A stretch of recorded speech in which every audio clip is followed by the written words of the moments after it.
एक कस्बे के होटल में एक सयाह दाखिल हुआ और मालिक से उसके होटल का बेहतरीन कमरा दिखाने को कहा। मालिक ने उसे बेहतरीन कमरे की चाबी दी और कमरा देखने की इजाजत दे दी। सयाह ने काउंटर पर $100 का नोट बतौर एडवांस रखा और कमरा देखने चला गया। उस वक्त कस्बे का कसाब होटल के मालिक से गोश्त की रकम लेने आ गया।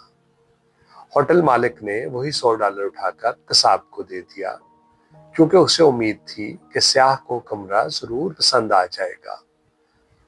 कसाई ने $100 लेकर फौरन ये रकम अपने जानवर सप्लाई करने वाले को दे दी। जानवर सप्लाई वाला एक डॉक्टर का मखरूस था, जिससे वो इलाज करवा रहा था। उसने वो $100 डॉक्टर को दे दिए।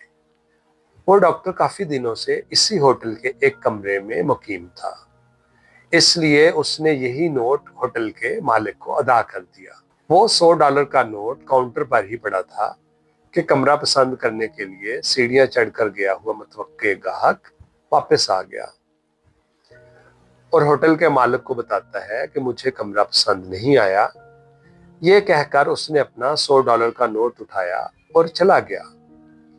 इकोनॉमिक्स की इस कहानी में ना किसी ने कुछ कमाया और ना किसी ने कुछ खर्च किया, लेकिन जिस कस्बे में सयाह ये नोट लेकर आया था, उस कस्बे के कितने ही लोग कर्जे से फारिग हो गए।